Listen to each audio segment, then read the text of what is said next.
1400 साल पुरानी प्रोफेसी और आज का एक controversial concept, the greater Israel. ये प्रोफेसी कहती है कि खुरासान से काले झंडे निकलेंगे जिन्हें दुनिया की कोई ताकत रोक नहीं पाएगी, यहां तक कि वो बैतुल मक़दस को फतह कर लेंगे। डॉक्टर इसरार साहब ने बारहा अपनी वीडियोस और लेक्चर्स में बताया कि ग्रेटर इसराइल बनेगा, क्योंकि उसकी बुनियाद 19वीं सेंचुरी में ही रख दी गई। ग्रेटर इसराइल बनेगा, सब यहूदियों के कब्जे में जाएगा। ज़ायनिज़्म के फाउंडर थियोडोर हर्जल ने एक जूइश होमलैंड एस्टैब्लिश करने का कॉन्सेप्ट दिया, एक ऐसा होमलैंड जिसकी बाउंड्रीज क्लियर ही नहीं की गई।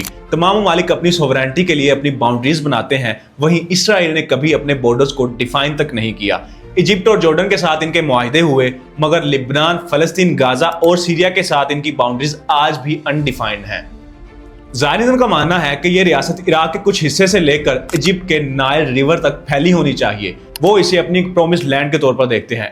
इसमें मदीना के कुछ शुमाली हिस्से भी शामिल हैं। 1967 की वॉर भी इसी प्लान का हिस्सा थी, जब इसराइल ने अपने साइज से कई ज्यादा इलाके पर कब्जा कर लिया।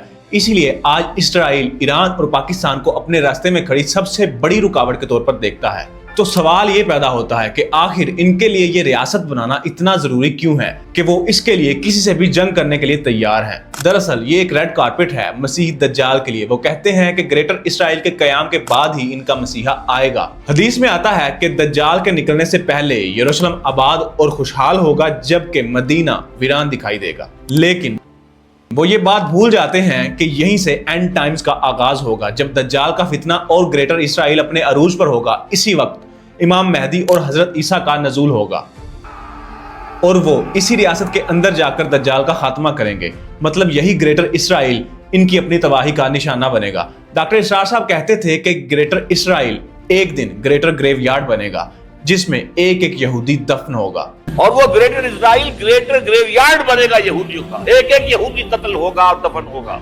तो तुम क्या समझते हो, क्या ये सिर्फ जियोपॉलिटिकल लैंड ग्रैब है या शुरुआत है प्रोफेसिस की वो खतरनाक जंग आर्मेगेडोन की? कमेंट।